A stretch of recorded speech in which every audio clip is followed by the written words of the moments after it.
ನಮಸ್ಕಾರ. ನನ್ನ ಹೆಸರು doctor Anil Bhat, department of hand surgery, Kasturba medical college, ಮಣಿಪಾಲಿಂದ ಮಾತಾಡ್ತಾ ಇದ್ದೀನಿ.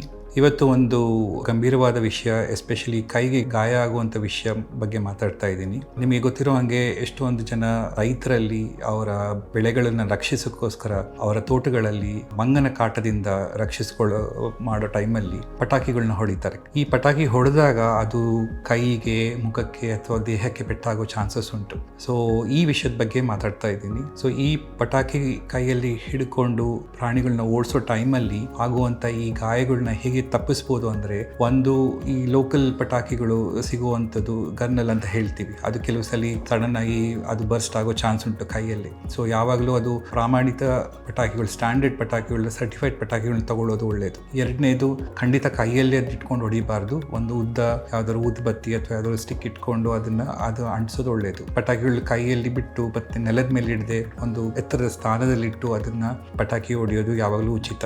ಮತ್ತೆ ನಾವು ಹಾಕೋ ಬಟ್ಟೆಗಳು ಇಂಪಾರ್ಟೆಂಟ್. ಸಿಂಥೆಟಿಕ್ ಬಟ್ಟೆ ಹಾಕೊಂಡ್ರೆ ಅದು ಬೇಗ ಬೆಂಕಿ ಹಚ್ಕೊಳ್ಳುತ್ತೆ. ಸೊ ಕಾಟನ್ ಬಟ್ಟೆ ಹಾಕೊಂಡು ಮಾಡುವಂಥದ್ದು ಯಾವಾಗಲೂ ಸೇಫ್. ಅದಕ್ಕೆ ಮತ್ತೆ ಅಕ್ಕಪಕ್ಕ ಯಾರು ಇರಬಾರ್ದು. ಅದು ಕೆಲವು ಸಲ ಪಟಾಕಿ ಎಸೆದಾಗ ಅವ್ರ ಮೇಲೆ ಬೀಳ್ಬೋದು, ಅವ್ರಿಗೂ ಕೂಡ ಗಾಯ ಆಗ್ಬೋದು. ಯಾವಾಗಲೂ ಒಂದು ಬಕೆಟ್ ನೀರು ಇಟ್ಕೊಳ್ಳೋದು ಒಳ್ಳೆಯದು. ಅಕಸ್ಮಾತ್ ಬೆಂಕಿ ಇದಾದಾಗ ಅಕ್ಕಪಕ್ಕದಲ್ಲಿ ನೀರು ರೆಡಿಯಾಗಿ ಇಟ್ಕೊಳ್ಳೋದು ಒಳ್ಳೆಯದು. ಗಾಯ ಅಕಸ್ಮಾತ್ ಆದರೆ ಅದನ್ನ ನೀರಲ್ಲಿ ವಾಶ್ ಮಾಡ್ಬೇಕು ಗಾಯನ. ಅದಕ್ಕೆ ಐಸ್ ಹಾಕೋದು ಅದೆಲ್ಲ ಮಾಡಬಾರ್ದು. ಮತ್ತೆ ಕಾಟನ್ ಅಂತದೆಲ್ಲ ಹತ್ತಿ ಅದ್ರ ಮೇಲೆ ಹಾಕಿದ್ರೆ ಅದು ಗಾಯಕ್ಕೆ ಅಂಟ್ಕೊಳ್ಳುತ್ತೆ. ಮತ್ತೆ ಅಕಸ್ಮಾತ್ ಅದ್ರ ಮೇಲೆ ಅದು ಬೊಬ್ಬೆ ಬಂದರೆ ಅದನ್ನು ಚರ್ಮವನ್ನು ತೆಗಿಬಾರ್ದು. ಸೊ ಇಂಥದ್ದೆಲ್ಲ ಒಂದು ಪ್ರಿಕಾಷನ್ಸ್ ತೊಗೊಂಡ್ರೆ ಖಂಡಿತ ಇದನ್ನ ಮಾಡ್ಬೋದು. ಬಟ್ ಮೇನ್ ಇಂಪಾರ್ಟೆಂಟ್ ವಿಷಯ ಅಂದರೆ, ಕೈಯಲ್ಲಿ ದಯವಿಟ್ಟು ಈ ಥರ ಪಟಾಕಿಗಳನ್ನ ಹೊಡಿಬೇಡಿ. ಮತ್ತು ಇದರಿಂದ ಆಗುವಂಥ ಅನಾಹುತಗಳು ಮತ್ತು ಗಾಯಗಳು ತುಂಬ ವಿಪರೀತ. ನಾವು ತೋರಿಸುವಂಥ ಫೋಟೋದಲ್ಲಿ ನೀವು ನೋಡ್ಬೋದು, ಇಡೀ ಕೈಯೇ ಅದು ಡ್ಯಾಮೇಜ್ ಆಗುತ್ತೆ. ಮತ್ತು ಅದು ನಮಗೆ ಸುಮಾರು ವರ್ಷಗಳೇ, ಒಂದು ಆಲ್ಮೋಸ್ಟ್ ತಿಂಗಳು, ವರ್ಷ ಬೇಕಾಗುತ್ತೆ ಕೈನ ಸರಿ ಮಾಡಲಿಕ್ಕೆ. ಸೊ ಕೆಲಸ ಮಾಡೋ ಕೈ, ಅದರಿಂದ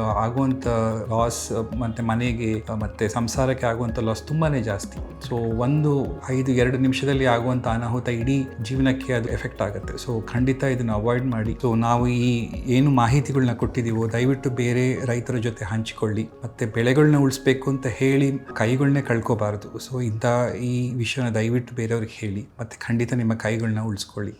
ಥ್ಯಾಂಕ್ ಯು.